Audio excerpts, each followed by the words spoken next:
Hi everyone, मैं मुकेश कुशवाहा और आप देख रहे हैं मेरा यूट्यूब चैनल जिस पर मैं 10वीं मैथ की वीडियो अपलोड करता हूं। तो लास्ट वाली वीडियो में हम लोगों ने एक्सरसाइज 10.1 कंप्लीट कर ली थी और आज हमें 10.2 पढ़ना है। तो चलिए 10.2 पढ़ते हैं। तो शुरुआत करते हैं। 10 एक्सरसाइज 10.2, ठीक है, ये पढ़ना है। ठीक है, ये जो लास्ट वाली जो एक्सरसाइज थी उसके बाद में एक थ्योरम करवाई थी 10.2। तो वो जो थ्योरम थी, चलिए उसका थोड़ा सा रिवाइज कर लेते हैं। तो वो जो थ्योरम पढ़ी थी हम लोगों ने कि वृत्त के किसी बाह्य बिंदु से, ठीक है, वृत्त के किसी बाह्य बिंदु से वृत्त पर खींची गई स्पर्श रेखाएं या स्पर्श रेखाओं की लंबाइयां बराबर होती है। ठीक है, तो ये जैसे P और A है और ये B है, तो ये स्पर्श रेखाएं खींची गई है। ये कोई वृत्त का बाह्य बिंदु है, इससे दो स्पर्श रेखाएं खींची गई हैं, PA और PB, दो स्पर्श रेखाएं खींची गई हैं। तो इनकी लंबाइयां क्या होती है, बराबर होती है, यानी कि PA इक्वल टू क्या होगा, PB होगा। ठीक है, तो चलिए आप लोग इतना याद रखना। ठीक है, जो प्रमेय है उसका स्टेटमेंट ये था कि किसी वृत्त के बाह्य बिंदु से वृत्त पर खींची गई स्पर्श रेखाएं बराबर होती हैं। ठीक है, तो ये स्पर्श रेखाएं बराबर होती हैं, आप लोग इतना ध्यान रखना। तो ये वाला कॉन्सेप्ट बहुत ज्यादा लगाने वाले हैं हम लोग। और एक और थ्योरम आप लोगों को बताई गई थी कि जो वृत्त पर जो स्पर्श रेखा, जो वृत्त पर जो खींचे स्पर्श रेखा होती है वो स्पर्श बिंदु से होकर जाने वाली त्रिज्या पर लंब होती है। ठीक है, स्पर्श बिंदु से होकर जाने वाली त्रिज्या पर लंब होती है, इतना याद रखना। तो चलिए फर्स्ट क्वेश्चन है हमारा 10.2 का। तो इसमें फर्स्ट क्वेश्चन है कि एक बिंदु Q से एक वृत्त पर स्पर्श रेखा की लंबाई 24 सेंटीमीटर तथा Q की केंद्र से दूरी 25 सेंटीमीटर है, वृत्त की त्रिज्या है। तो हमें वृत्त की त्रिज्या ज्ञात करनी है। हमारे पास चार ऑप्शंस दिए गए हैं, तो हम वृत्त की त्रिज्या निकालनी है। तो चलिए हम वृत्त की त्रिज्या निकालते हैं। तो पहले नंबर एक वृत्त बनाते हैं। तो वृत्त बना लिया और इसका जो केंद्र बिंदु O है, ठीक है, O से केंद्र बिंदु O है और ये स्पर्श रेखा की लंबाई हमें दी गई है। हाँ, वृत्त पर स्पर्श रेखा की लंबाई 24 है और जो केंद्र है वहां से दूरी जो Q की जो दी गई है वो है 25। ठीक है, तो ये O हमारा केंद्र हो गया, ये Q बिंदु हो गया। यहाँ से वृत्त पर कोई ये स्पर्श रेखा खींची गई है, तो इसकी लंबाई जो है वो 24 सेंटीमीटर है और ये 25 सेंटीमीटर है। तो हमें क्या करना है, ये वृत्त की हमें त्रिज्या निकालनी है। ठीक है, तो चलिए इसको P बिंदु सपोज कर लेते हैं, P मान लेते हैं। तो इसमें क्वेश्चन नंबर जो फर्स्ट है, चलिए सॉल्व करते हैं।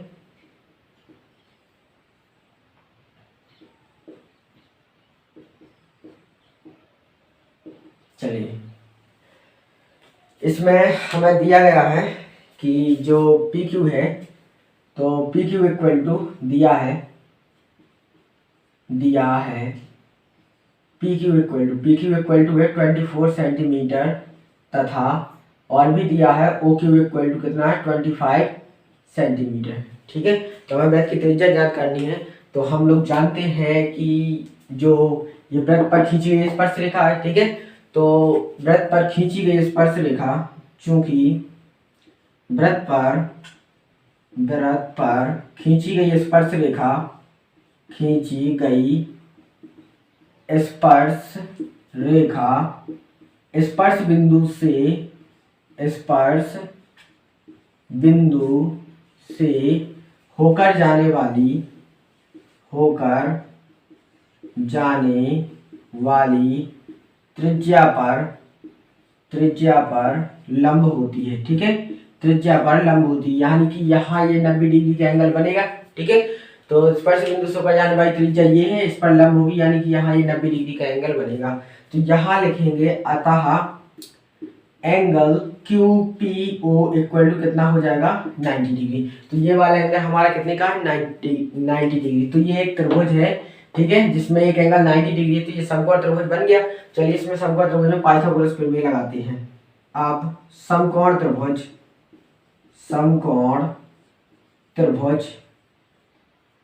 QPO में पाइथागोरस प्रमेय से, ठीक है, तो चलिए पाइथागोरस प्रमेय लगाते हैं। तो 90 अंश के सामने वाली भुजा हमारी कर्ण होती है, तो कर्ण का स्क्वायर अन्य दो भुजाओं के वर्गों के बराबर होता है। तो चलिए करते हैं, कर्ण का वर्ग अन्य दो भुजाओं के वर्गों के योगफल के बराबर होता है। ठीक है, तो जो अन्य दो भुजाएं कौन कौन सी हैं, ओपी है और क्यूपी है। तो इनका स्क्वायर किसके बराबर होगा, ओ क्यू के स्क्वायर के बराबर होगा। ठीक है, तो जो हमारा ओपी है वो हमें फाइंड करना है, और जो क्यूपी है वो है 24 का स्क्वायर हो जाएगा, और यहाँ 25 का स्क्वायर हो जाएगा। ठीक है, चलिए ओपी स्क्वायर इक्वल प्लस 24 का स्क्वायर होगा 576 इक्वल टू 625। ठीक है, ये प्लस का है, हम उस साइड इसको भेजेंगे तो माइनस का हो जाएगा। तो OP square equal to 625 minus 576। ठीक है, तो ओपी स्क्वायर इक्वल टू कितना हो जाएगा 49। चलिए 49 बचा है, तो ओपी इक्वल टू क्या हो जाएगा हमारा √49। ठीक है, तो ओपी इक्वल टू कितना आ जाएगा 7 सेंटीमीटर। ठीक है, जो वृत्त की त्रिज्या निकली है वो कितनी निकली 7 सेंटीमीटर। यहाँ लिख देंगे अतः वृत्त की त्रिज्या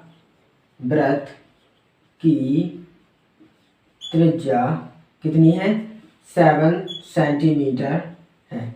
ठीक है, 7 सेंटीमीटर है, ये हमारा आंसर हो गया। ठीक है, चलिए जो वृत्त की त्रिज्या निकालनी थी हमने, तो ये 7 सेंटीमीटर निकाल ली, और ये हमारा ऑप्शन नंबर ए सही है इसका। ठीक है, चलिए नेक्स्ट क्वेश्चन की ओर चलते हैं।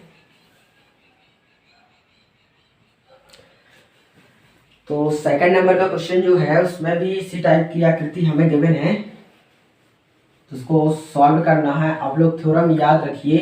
तो दो थ्योरम्स हुई है इसमें, जो 10.1 के पहले एक थ्योरम्स बताई गई थी, और 10.2 के पहले एक थ्योरम बताई। ठीक है, तो दोनों थ्योरम्स याद करना है, ये बहुत इंपॉर्टेंट है, और थ्योरम्स पूछी जाती हैं, और पूछी नहीं जाती तो प्रत्येक क्वेश्चन में यूज भी होती हैं, लगभग प्रत्येक क्वेश्चन में यूज होती है। कोई है जो ऐसा क्वेश्चन है कि जिसमें यूज नहीं होगी, लेकिन लगभग सभी क्वेश्चन में ये थ्योरम्स दोनों यूज होती हैं। ठीक है, चलिए देखते हैं इसमें। तो आकृति 10.11 में यदि टीपी टीक्यू केंद्र ओ वाले किसी वृत्त पर दो स्पर्श रेखाएं इस प्रकार है कि angle P O Q equal to 110 degree, तो एंगल पी टी क्यू बराबर है। तो हमें पी टी क्यू हमें फाइंड करना है, तो हमें ये दिया गया है, तो एक आकृति दी गई है, तो आकृति इस टाइप से बनी हुई है। चलिए पहले आकृति बना लेते हैं। ये केंद्र हो गया, यहाँ पर कोई टी बिंदु है, तो इससे दो स्पर्श रेखाएं खींची गई हैं वृत्त पर, तो ये दो स्पर्श रेखाएं हो गई। ठीक है, तो दो स्पर्श रेखाएं खींची गई हैं वृत्त पर, और ये P है, ये Q है। ठीक है, और इसके बाद ये O है, इसको चलिए मिला देते हैं केंद्र से। तो जो केंद्र पर एंगल बनता है वो कितना बनता है 110 डिग्री बनता है। तो हमें ये वाला एंगल फाइंड करना है। तो चलिए बिल्कुल ही सिंपल है, तो ये वाला एंगल फाइंड करते हैं। क्योंकि आप लोग जानते हो कि जो वृत्त से जो बाह्य बिंदु से वृत्त पर जो स्पर्श रेखाएं खींची जाती है, तो जो स्पर्श रेखा जो खींची गई स्पर्श रेखा है वो स्पर्श बिंदु से होकर जाने वाली त्रिज्या पर लंब होती है, यानी कि यहाँ भी लंब होगी यानी कि 90 डिग्री का एंगल बनेगा, और यहाँ भी लंब होगी, यहाँ भी 90 डिग्री का एंगल बनेगा। आ गया समझ में? तो 90 डिग्री का ये हो गया, 90 डिग्री का ये हो गया। ठीक है, 90 कितना हो गया 180 हो गया, और फिर इसको भी ऐड कर लेंगे और 360 में से हम लोग घटा देंगे। ठीक है, तो 90 180 हो गया, और ये 290 हो जाएगा, और 290 फिर ये कितना बचा हमारे पास 70 का। तो ये हमारा जो ये वाला है तो 70 डिग्री का एंगल का निकलेगा। ओके, तो चलिए इसको सॉल्व करते हैं आगे। तो हमें दिया गया है सेकंड नंबर का क्वेश्चन से दिया है ठीक है, टीपी और टी क्यू दो स्पर्श रेखाएं हैं, वृत्त की दो स्पर्श रेखाएं हैं, स्पर्श रेखाएं हैं। ठीक है, तो ये दोनों स्पर्श रेखाएं हैं। तो आप लोग जानते हो ये वाला एंगल भी दिया गया है हमें, और तथा एंगल पी ओ क्यू हमारे पास कितना गिवन है 110 गिवन है। तो हमें कौन सा निकालना है पी टी क्यू निकालना है, पी टी क्यू हमें एंगल निकालना है। तो चलिए हम क्या करेंगे, तो पहले तो थ्योरम लगाएंगे। तो पहले ये 90-90 दिखा रहे हैं हम लोग, तो थ्योरम लगाते हैं। यहाँ लिखेंगे चूंकि वृत्त पर खींची गई स्पर्श रेखा, चूंकि वृत्त पर खींची गई स्पर्श रेखा, खींची गई स्पर्श रेखा, स्पर्श रेखा स्पर्श बिंदु से होकर जाने वाली, स्पर्श बिंदु से होकर जाने वाली त्रिज्या पर लंब होती है। ठीक है, त्रिज्या पर लंब होती है। ठीक है, स्पर्श बिंदु से होकर जाने वाली त्रिज्या पर लंब होती है। तो चलिए, जब लंब होती है तो यहाँ भी 90 डिग्री का एंगल बनेगा, यहाँ भी 90 डिग्री का एंगल बनेगा। तो यहाँ लिखेंगे angle T P O equal to angle T Q O equal to कितना होगा 90 डिग्री। दोनों 90-90 के एंगल होंगे। अब चतुर्भुज, चतुर्भुज कौन सा चतुर्भुज, ये अपना चतुर्भुज है, 4 भुजाएं हैं। तो कौन सा, पी ओ क्यू टी में। चलिए इस चतुर्भुज में देखिए चारों कोणों का योग कितना होगा 360 डिग्री। तो चलिए इसको सॉल्व करते हैं। तो angle P T Q plus angle T P O plus angle T T Q O plus, और 3 एंगल्स हो गए हमारे, और एक रह गया P O Q, angle P O Q. ठीक है, सभी हो गए, टी वाला हो गया, पी वाला हो गया, क्यू वाला हो गया, ओ वाला हो गया, इक्वल टू 360 डिग्री। ठीक है, अब इसमें हमारे पास जो वैल्यू है इसकी हमारे पास नहीं है, एंगल पी टी क्यू हमारे पास नहीं है, और जो टी पी ओ है वो टी पी ओ और टी क्यू ओ ये दोनों मिला के 90-90 है, दोनों मिला के नहीं, मतलब अलग अलग 90-90 है। और ये जो है पी ओ क्यू है वो हमारे पास 110 है, इक्वल टू 360 हो जाएगा। ठीक है, और ये हो जाएगा angle P T Q plus ये कितना हो जाएगा 200 कितना हो जाएगा, हाँ 290, तो 290 इक्वल टू 360। ठीक है, तो ये सारी आएगा तो माइनस का हो जाएगा, यानी कि angle P T Q equal to 360 minus 290। तो angle P T Q equal to total मिला के 70 डिग्री बचेगा। तो जो हमें फाइंड करना था वो हमारा एंगल कितना आया 70 डिग्री। तो चलिए ये क्वेश्चन सॉल्व हो गया, बड़ा ही सरल क्वेश्चन था, तो इजी क्वेश्चन है ये। इसका ऑप्शन जो है ऑप्शन नंबर बी सही है। चलिए नेक्स्ट क्वेश्चन की ओर चलते हैं।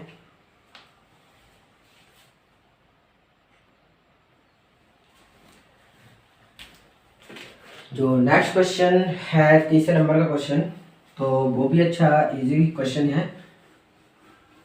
ठीक है, तो थर्ड नंबर का क्वेश्चन है। चलिए हम लोग तीसरे नंबर का क्वेश्चन करते हैं। तो इसमें जो है क्वेश्चन है, यदि एक बिंदु P से O केंद्र वाले किसी वृत्त पर P और PB दो स्पर्श रेखाएं परस्पर कितने 80 डिग्री के कोण पर झुकी हो तो एंगल POA बराबर है। POA हमें फाइंड करना है। ठीक है, तो बिंदु P बाहर है, तो इससे ये चित्र मिटा सकते हैं। ठीक है, तो देखिए आप लोग, ये है कोई वृत्त है और ये कोई P बिंदु है। ठीक है, तो इससे दो स्पर्श रेखाएं खींची हैं PA और PB। ठीक है, ये A बिंदु, ये B बिंदु समझ लीजिए आप लोग, और ये केंद्र है, केंद्र से मिला देंगे। ओके, ठीक है, तो हमें जो एंगल कौन सा निकालना है POA निकालना है, और रेखाएं परस्पर 80 डिग्री एंगल पर झुकी हुई हैं। तो ये 80 डिग्री एंगल पर हमें झुकी हुई हैं, और हमें क्या करना है, ये क्या करेंगे, ये पूरा एंगल है वो 80 डिग्री है, तो यहाँ से हम लोग एक रेखा खींच लेंगे। हमें ये वाला एंगल निकालना POA, यानी कि ये वाला एंगल हमें फाइंड कर लेना है। ठीक है, तो ये वाला एंगल हमें फाइंड कर लेना है। तो चलिए, बहुत ही सरल क्वेश्चन है, थोड़ा सा बड़ा है लेकिन समझते जाइए, बिल्कुल सरल क्वेश्चन है। ठीक है, तो यहाँ लिखेंगे दिया है PA और PB वृत्त की दो स्पर्श रेखाएं हैं, ठीक है। तो चलिए ये दो हमारी स्पर्श रेखाएं हैं। ओके, तो यहाँ ये वाला एंगल हमें निकालना है, तो तब हमें कौन सा एंगल निकालना तथा ये भी दिया है हमें कि angle A P B equal to 80 degree, ये वाला एंगल हमें 80 डिग्री दिया है। तो चलिए अब इसको सॉल्व करते हैं। तो वैसे ही सॉल्व करना है जो हमने अभी पिछला वाला क्वेश्चन किया है। तो अभी पहले ये 90-90 की दिखाएंगे हम लोग। तो इसमें लिखेंगे चूंकि वृत्त पर खींची गई स्पर्श रेखा, चूंकि वृत्त पर खींची गई स्पर्श रेखा, खींची गई स्पर्श रेखा स्पर्श बिंदु से होकर जाने वाले त्रिज्या, ठीक है, त्रिज्या पर लंब होती है, ठीक है। तो लंब होती है, तो यहाँ भी 90 डिग्री का एंगल बनेगा और यहाँ भी 90 डिग्री का एंगल बनेगा। यानी कि लिख सकते हैं हम लोग, यानी कि angle P A O equal to angle P B O equal to कितना हो जाएगा 90 डिग्री। यानी कि ये वाला 90 डिग्री, ये वाला 90 डिग्री। तो चलिए हम ये वाला एंगल निकालते हैं पहले, ए ओ बी। तो चतुर्भुज कौन सा चतुर्भुज? चतुर्भुज ए पी बी ओ में तुम लोगों को पता है कि चतुर्भुज के चारों कोणों का योग 360 डिग्री होता है। तो चलिए इसको लगाते हैं। तो पहले लिखेंगे angle A O B plus angle A P B plus angle O A P plus angle O O B P equal to 360। सभी एंगल्स हो गए, ए वाला हो गया, बी वाला हो गया, पी वाला हो गया, ओ वाला, ठीक है। तो ये हमें फाइंड करना है। तो ए ओ बी, ठीक है, और ए पी बी हमें दिया है 80 डिग्री, ठीक है। देन ये वाले जो एंगल्स हैं, तो पी ए बी वही है, थोड़ा सा इसमें बदल के लिख गए। तो आप लोग ना हो तो वैसे लिख सकते हो, है एक ही चीज़। तो यहाँ ऐसे लिख सकते हैं कि पी ए ओ और पी बी ओ है वही वाला एंगल, ठीक है। थोड़ी सी डायरेक्शन चेंज हुई, बस और कुछ नहीं इसमें, ठीक है। चलिए अब ये भी 90 है और ये भी 90 है, इक्वल टू 360। चलिए इसको आगे करते हैं। तो angle A O B plus इन दोनों को जोड़ेंगे तो 180 हो जाएगा, 80 जोड़ेंगे तो 260 हो जाएगा, ठीक है। आगे समझ में 260 इक्वल टू 360, ठीक है। तो आप क्या करेंगे, ये प्लस का उठ जाएगा तो माइनस का हो जाएगा, यानी कि angle A O B equal to, ठीक है, इक्वल टू 360 माइनस 260, ठीक है। तो angle A O B equal to कितना हो जाएगा 100 डिग्री। तो ये जो हमारा एंगल पूरा है वो 100 डिग्री का निकला। चलिए इसको अब आगे सॉल्व करते हैं। तो 100 डिग्री का निकला, तो इसको आगे सॉल्व करते हैं। चलिए अब देखिए आप लोग, तो ये पूरा 100 डिग्री का निकला है एंगल, और इसमें हम लोग क्या करेंगे, अभी निकाला कौन सा हमें, पी ओ ए, यानी कि ये वाला एंगल फाइंड करना है। तो इसके लिए क्या करेंगे, हम इन दोनों त्रिभुजों को ले लेंगे, दोनों त्रिभुजों को पहले समरूप दिखाएंगे, फिर उसके बाद हम कह सकते हैं कि ये वाले दोनों एंगल बराबर हैं। तो समरूप दिखाने के लिए क्या करेंगे, दोनों त्रिभुजों को ले लेंगे, ठीक है। अब त्रिभुज पी ए ओ तथा त्रिभुज पी बी ओ में, ठीक है, इन दो त्रिभुजों में हम लोग 3 चीज़ें बराबर दिखाएंगे और 3 चीज़ें बराबर हो जाएंगी।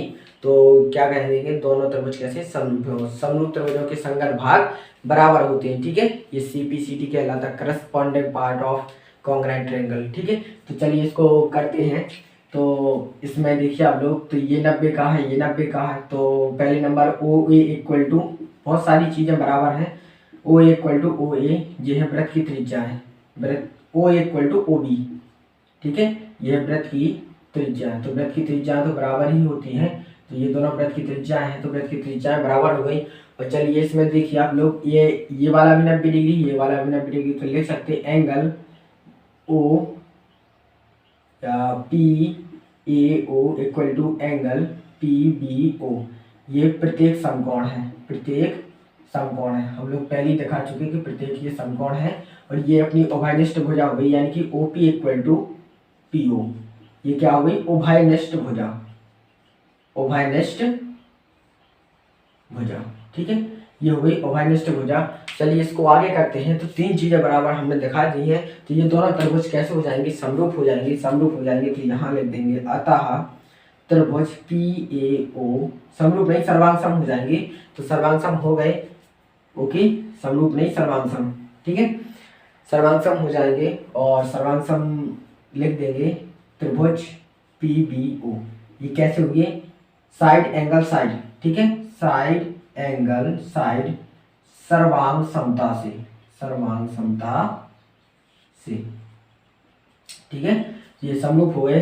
तब आप लोगों को पता है कि समरूप त्रिभुजों के संगत भाग कैसे होते हैं, बराबर होते हैं, ठीक है। तो समरूप त्रिभुजों के संगत भाग बराबर होते हैं, आप लोगों को पता है। तो ये वाला एंगल इस वाले एंगल के बराबर होगा कि नहीं होगा। तो यहाँ लिख देंगे कि angle POA equal to angle POB होगा कि नहीं होगा। ये कैसे लिखा हमने, CPCT से, ठीक है, CPCT से, यानी कि correspondent part of congruent triangle, ठीक है। चलिए इसके बाद क्या करेंगे कि यहाँ आप लोग देखेंगे कि जो ये वाला एंगल है, ठीक है, ये इसका योग 90 डिग्री है। तो यहाँ लिख देंगे, मतलब कि 90 डिग्री नहीं, 100 नहीं, 100 डिग्री निकला था, 100, ये दोनों का योगफल, ठीक है। तो यहाँ लिखेंगे अब, क्योंकि हम पहले ही निकाल चुके हैं कि जो ये है एंगल AOB 100 डिग्री है। तो एंगल AOB इक्वल टू 100 लिख लेंगे। तो जो AOB एंगल है, दो एंगल का योग है, कौन कौन से, POA का, POB का, ठीक है। तो angle POA plus angle POB कर देंगे, इक्वल टू 100 रहेगा ये।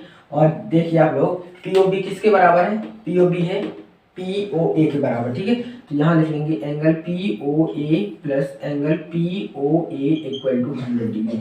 यहाँ लिख देंगे चूंकि एंगल POA इक्वल टू कितना है, एंगल POB है, ठीक है, POB है। चलिए अब ये कितना हो गया, ये हो गया 2 एंगल POA इक्वल टू कितना हो जाएगा, 100, ठीक है। तो एंगल POA इक्वल टू कितना हो जाएगा, 100/2, इसको 100/2 हो जाएगा, ठीक है। और 2 से डिवाइड करेंगे तो कितना आएगा, 50 डिग्री। तो हमारा ये एंगल आ गया जो 50 डिग्री आया है। तो तुम्हें इस टाइप से ये क्वेश्चन करना है, क्या है कि सभी कंडीशंस लिख दो तो क्वेश्चन भी अच्छे से समझ में आ जाता है। और जो चेक करने वाला होता है उत्तर पुस्तिका, उसको अच्छे से समझ में आ जाता है, फिर नंबर भी जल्दी जल्दी देते जाता है वो, ठीक है। तो चलिए आप लोग आगे चलिए। ये वाला क्वेश्चन कंप्लीट हो गया। इसका 50 डिग्री यानी कि 50 डिग्री आंसर निकले, यानी कि ए ऑप्शन इसका सही है। तो चलिए हम लोग नेक्स्ट क्वेश्चन की ओर चलते हैं। तो चौथे नंबर का क्वेश्चन करते हैं अब।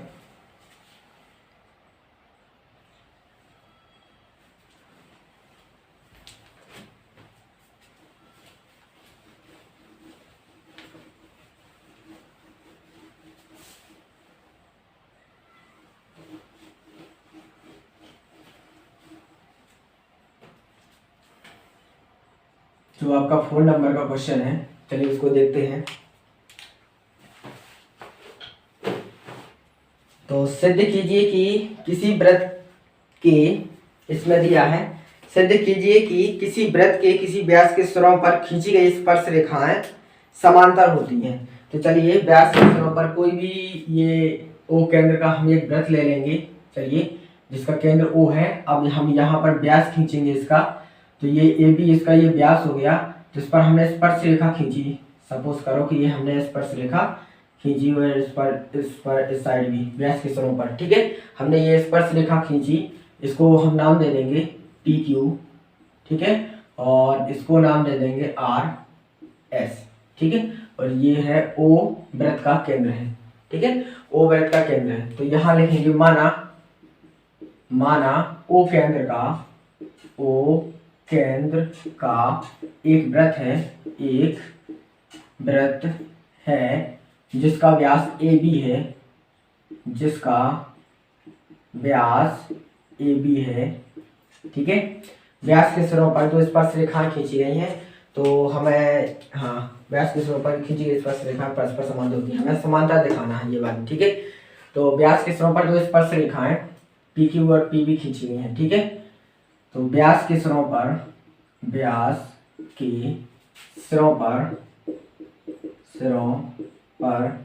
दो स्पर्श रेखाएं, दो स्पर्श रेखाएं, ठीक है, दो स्पर्श रेखाएं कौन सी, पी क्यू और आर एस खींची गई हैं, खींची गई हैं। तब हमें सिद्ध करना है, तब हमें सिद्ध करना है, सिद्ध करना है, ठीक है। क्या सिद्ध करना है हमें, हमें सिद्ध करना है कि, क्या सिद्ध करना है, हमें ये सिद्ध करना है कि ये दोनों पी क्यू और आर एस समांतर हैं। तो P Q parallel R S, ठीक है, हमें ये प्रूफ करना है। तो चलिए हम लोग क्या करेंगे, क्योंकि हम लोगों को पता है कि वृत्त पर खींची गई स्पर्श रेखा स्पर्श बिंदु से होकर जाने वाली त्रिज्या पर लंब होती है, तो यही वाई थ्योरम लगाते हैं। चलिए तो यहाँ लिखेंगे, चूंकि वृत्त पर खींची गई स्पर्श रेखा, वृत्त पर खींची गई स्पर्श रेखा, स्पर्श रेखा स्पर्श बिंदु से होकर, स्पर्श बिंदु से होकर जाने वाली